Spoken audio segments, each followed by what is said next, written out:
نبی پاک فرماتے ہیں میں سو رہا تھا، چھت پہ فرشتے آئے، بات آپ نے سنی ہوئی ہے، صرف کچھ نظریات معراج کے والے سے عرض کرنے ہیں، چند نظریات۔ نبی پاک فرماتے ہیں حضرت جبریل نے چھت کے اوپر سے انہوں نے تھوڑا سا حصہ کھولا، چھت پھاڑی۔ ہمارے نا دیہاتوں میں لکڑی کی جو چھت ہوتی تھی نا، اس پہ ایک بندہ بھی اگر چلتا تھا نا تو گھر کے جو بزرگ ہوتے تھے کہتے تھے پتہ کرو چھت پہ بندہ ہے کوئی، ایک آدمی فٹافٹ بزرگ جاگ جاتے تھے، کہتے پتہ کرو بھائی، بلکہ ساتھ والے کو آواز دیتے تھے، دروازہ کھولتے تھے، ہوتا تھا کہ نہیں ہوتا تھا؟ ہو جاتا تھا نا۔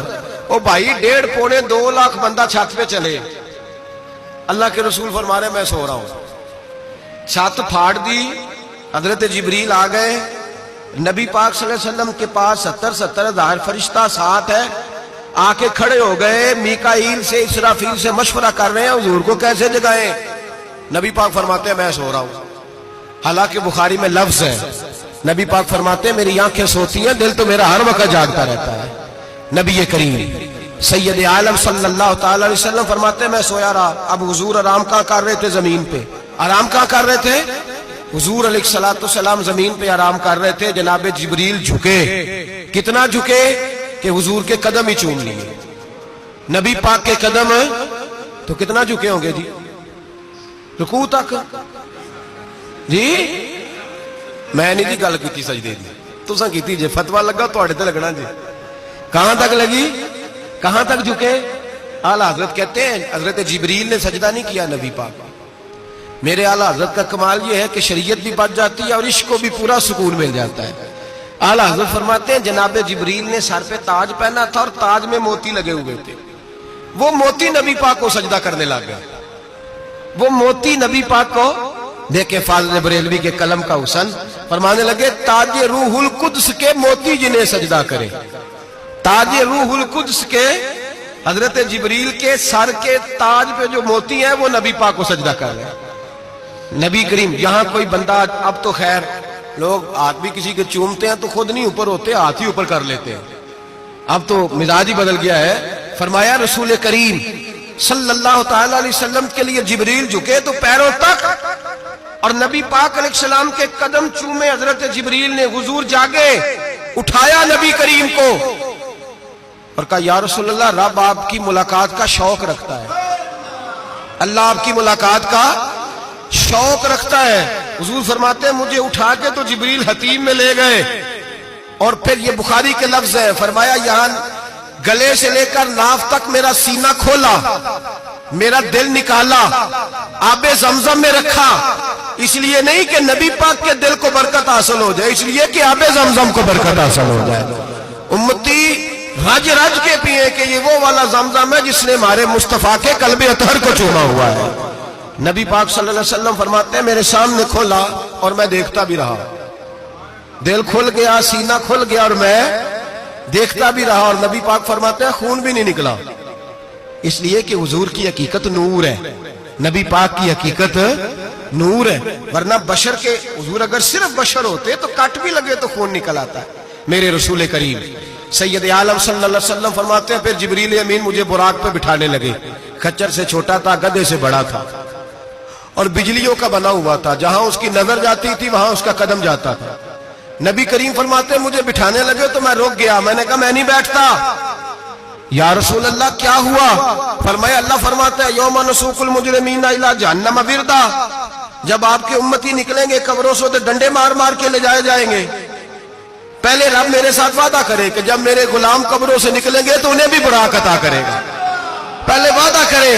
حضرت جبریل کہتے ہیں میں وہیں کھڑا تھا، رب کریم نے کہا چل وعدہ کر لے، یوم نحشر المتقین الی الرحمن وفدا، محبوب جب تیرے فرما بردار قبروں سے نکلیں گے تو میں سب کو براق عطا کر دوں گا، سب کو براق دے دوں گا۔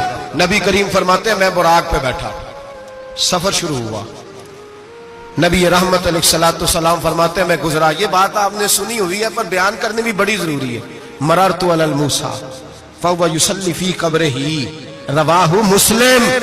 او خدا کے بندو، اللہ تبارک و تعالی ہدایت کا نور دے، کہاں بیٹھ کے قرآن و سنت پڑھتے ہو، کیوں نہیں عقیدے کو سمجھتے؟ نبی کریم علیہ السلام نے فرمایا میں معراج کی رات گزرا، یہ سنی کان کھول کے سنے، دل کھول کے، صحیح مسلم کی حدیث، فرمایا میں معراج کی رات گزرا تو حضرت موسیٰ اپنی قبر میں کھڑے ہو کے نماز پڑھ رہے تھے. حضرت موسیٰ اپنی قبر میں, بولے سارے, اپنی قبر میں, حضرت موسیٰ اپنی قبر میں کھڑے ہو کے. اب آؤ, حضرت سعید بن مسیب تابعی ہیں, صحابہ کے شاگرد ہیں, وہ کہتے ہیں جب یزیدی فوجوں نے مدینے پر حملہ کیا اور یزید کا مقرر کردہ امام آیا تو صحابہ کرام مسجد نبی چھوڑ گئے. 3 دن تک مسجد میں نماز, کہا ہم یزیدی امام کے پیچھے نماز نہیں پڑھیں گے. مدینے پہ حملہ ہوا, مکے پہ حملہ ہوا. حضرت سعید بن مسیب کہتے ہیں میں دیوانہ بن کے, مجنون بن کے اندر گھس گیا. یزیدی فوجیں سمجھی میں دیوانہ ہوں, شاید پاگل ہوں, مجھے انہوں نے تکلیف کوئی نہ دی. فرماتے میں نبی پاک کی قبر کے ساتھ ٹیک لگا کے بیٹھا تھا, زور کا وقت ہوا تو میں رونے لگ گیا. اب میں نماز کیسے پڑھوں گا, اذان کا کیسے پتہ چلے گا. آپ فرماتے ہیں مجھے اللہ کی عزت کی قسم, جب اذان کا وقت ہوا تو نبی پاک کی قبر سے اذان کی آواز آنے لگی. فرماتے ہیں جب جماعت کا وقت ہوا تو حضور کی قبر سے اقامت کی آواز آئی, پھر جماعت کی آواز آئی, اور میں نے اپنے نبی کے پیچھے زور کی نماز ادا کی. حضور کے پیچھے حضرت موسیٰ اپنی قبر میں نماز پڑھے, اور میرے رسول تو قبر میں جماعتیں کراتے ہیں. حضور جماعتیں کراتے, اور آپ فرماتے ہیں میں 3 دن مسجد, کان کھول کے دل کھول کے سنو, ہم نے کوئی ریڈی میڈ عقیدہ نہیں اپنایا, ہم کوئی دائیں بائیں سے پکڑ کے نہیں لے آئے کہ وہ فلاں آیا تھا بہت بڑا, اس نے جبہ کبہ پہنا تھا تو اس کے پیچھے لگ گئے. ہم کسی کو نہیں مانتے, ہم تو مانتے ہیں رسول اللہ کے غلاموں کو, ہم تو مانتے ہیں صحابہ کو. ہمیں حضرت سعید بن مسیب بتا گئے ہیں کہ جو کہے تجھ کو مردہ وہ مردہ ہے واللہ, تو زندہ ہے واللہ, تو زندہ ہے واللہ, تو زندہ ہے واللہ. میری چشم عالم سے چھپ جانے والے میرے رسول کریم صلی اللہ علیہ وسلم نے فرمایا موسیٰ اپنی قبر میں کھڑے ہو کے نماز پڑھ رہے تھے. حضرت موسیٰ اگر زندہ ہے تو جو موسیٰ کے بھی امام ہے, جو جناب موسیٰ کے بھی, ایسے ہی فٹافٹ. ہم پہ تو کسی کا روب طاری نہیں ہوتا, اتنی موٹی جلدیں لوگ کتابوں کی دے جاتے ہیں, کہنے پڑھو جی کی لکھے ہے. میں کیا, اصل میں اس کے دل میں پیار نہیں, اس نے صرف محمد لکھ کے صلی اللہ علیہ وسلم لکھا ہے.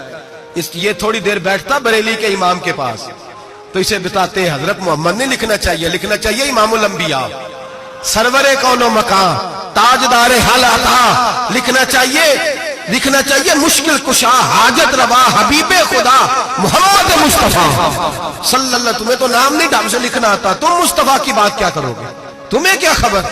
میلاد کی بات آئے تو جائز نہیں, معراج کی بات آئے تو کہتے ہیں خواب میں ہوئی تھی. کیا بغض ہے, رٹا کیا ہے. اعلیٰ حضرت فرماتے ہیں کھائے تجھ کو تپے سکر, تیرے دل میں کس سے بخار ہے. حضور کی شان کی بات آتی ہے تو اڑ جاتا ہے. ابو بکر صدیق سے پوچھ, ابو جہل نے آ کے کہا تیرا رسول کہتا ہے میں 18,000 سال کا سفر 1 منٹ میں طے کر آیا ہوں, زمین جنت دوزخ ہر شے دیکھ آیا. ابو جہل کہہ رہا ہے. ابو بکر صدیق فرمانے لگے اگر محمد عربی نے کہا تو آ کر ساچی کہا ہے, اگر رسول اللہ نے کہا تو آ کر ماننے والا, عقیدہ بنا ماننے والا. ایسے لوگ سڑک پہ بیٹھ کے بات کر دیتے ہیں اور فٹافٹ سنی بھی مسئلہ پوچھنے آ جاتا ہے, کہتا ہے جی وہ فلانا مولوی کا, وہ کون ہوتا ہے, کون ہے وہ, کس کی بات کر رہے ہو. بات کرنی ہے تو ابو بکر صدیق کی کرو, عثمان غنی کی کرو, مولا علی کی کرو, انس بن مالک کی کرو, طلحہ اور زبیر کی کرو. ہم کسی دائیں بائیں والے شخص کی بات نہ کرتے نہ سنتے. ہم پہ نہیں کسی بندے کا روب طاری ہوتا ہوگا, چل دوڑ جا, ہم تجھے کیا سمجھتے ہیں. ہم تو سمجھتے ہیں اس کو جس کی بات سے رسول اللہ کی پیار کی خوشبو آتی ہے.